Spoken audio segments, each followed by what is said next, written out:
कोल्हापूर जिल्हा मध्यवर्ती बँकेने सन 2012-2013च्या पीक कर्ज वाटपाचे उद्दिष्ट पार करून जिल्ह्यातील शेतकरी वर्गाला चांगलाच दिलासा दिलाय। तर सन 2013-2014 साठी बँकेचे 1175 कोटी रुपये पीक कर्ज वाटपाचे उद्दिष्ट देखील चांगल्या पद्धतीने पार पडेल असा विश्वास बँकेचे प्रशासक प्रताप चव्हाण यांनी व्यक्त केलाय।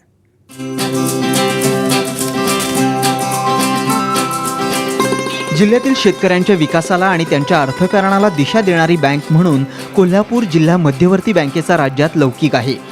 जिल्ह्यातील एकूण कर्ज पुरवठ्यात जिल्हा बँक 50% कर्ज पुरवठा करते, तर जिल्ह्यातील एकूण शेतकरी सभासदांपैकी 80% शेतकऱ्यांना जिल्हा बँकेच्या माध्यमातून कर्ज पुरवठा केला जातो।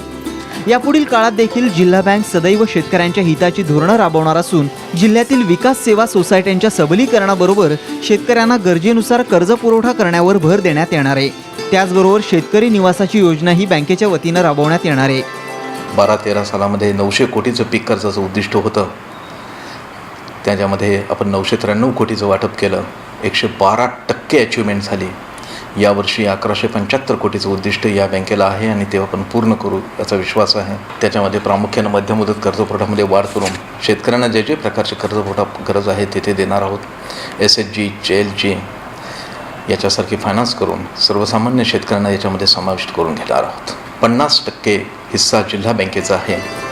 यंदाच्या मार्चमध्ये जिल्हा बँकेनं कोर बँकिंगची सेवा सर्व शाखांमध्ये सुरू केली असून लवकरच रिझर्व्ह बँक आणि नाबार्ड बँकेच्या वतीने राबवण्यात येणारी रुपे कार्ड योजनाही जिल्ह्यातील शेतकऱ्यांना उपलब्ध करून दिली जाणार आहे।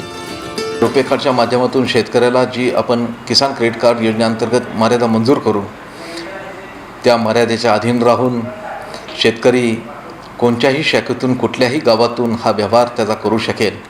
अत्यंत सुटसुटीत आणि साधी पद्धत ह्या रुपे कार्डमध्ये आहे आणि ह्या रुपे कार्डचा काही खर्च हा मोठ्या प्रमाणात जो काही होणार असेल तो जवळजवळ 80% खर्च हे नाबार्ड आणि केंद्र शासन उचलणार आहे। मध्यंतरीच्या काळात केंद्र सरकारनं जाहीर केलेल्या कर्जमाफी योजनेत अपात्र आणि बोगस कर्ज वाटप प्रकरणावरून जिल्हा बँकेची दिल्लीपर्यंत चर्चा झाली।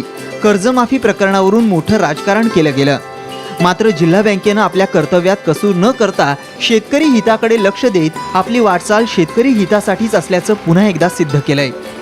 राजेंद्र हंकारे, साम टीव्ही, कोल्हापूर।